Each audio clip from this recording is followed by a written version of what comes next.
Puffy, Puff Daddy, Diddy, Sean Combs. All of these reincarnations, all of those name changes are attached to really bad deeds.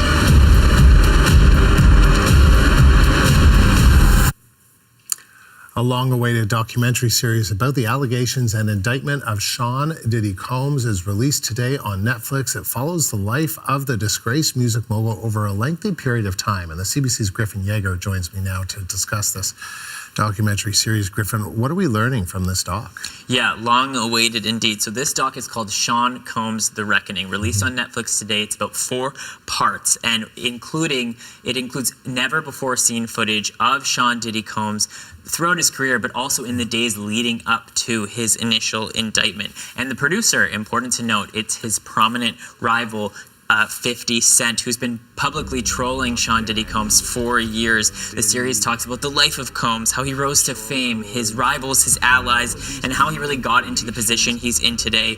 You know, cameras really followed him for years, so I'd like to pull up some tape. It's never before seen video obtained by Netflix just 6 days before that initial indictment when he was under federal investigation. Let's have a look.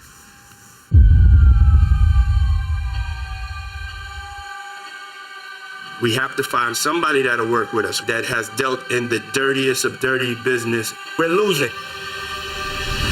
And that's Sean Diddy Combs speaking to one of his lawyers about strategy. Now, along with tape like that, the documentary also includes a number of interviews from several folks in Sean Diddy Combs' circle, namely Capricorn Clark, his former assistant and creative director at Bad Boy, Kirk Burrows, the co-founder of Bad Boy Entertainment, several artists, but also interesting to note, this is the first time that we're hearing from 2 of the jurors who sat on the jury that found him guilty of those 2 counts of prostitution, of transportation for purpose of prostitution, rather.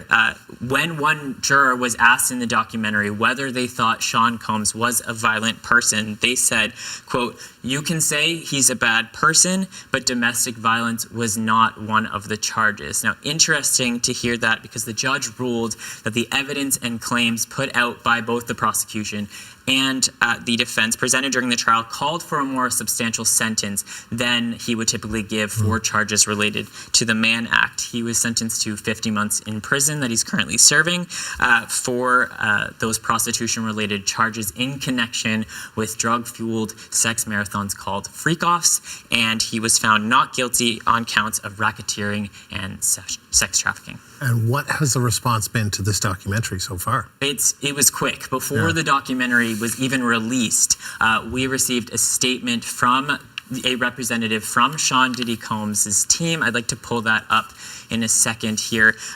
They say that Netflix's, quote, so-called documentary is a shameful hit piece. They say the teaser confirms Netflix relied on stolen footage that was never authorized for release, that Combs has been amassing that footage since he was 19 to tell his story in his own way, and that it's unfair and illegal for Netflix to misappropriate that work. And beyond the legal issues, they call this a breach of trust. Now, I reached out to Netflix for a response to that statement, if we can pull that one up as well. They pointed me to a quote from the film's director who says that they obtained the footage legally and have the necessary rights, and that they also reached out to Sean Combs' legal team for an interview and a comment multiple times, but never heard back. So lots of interest in this documentary, lots to talk about here.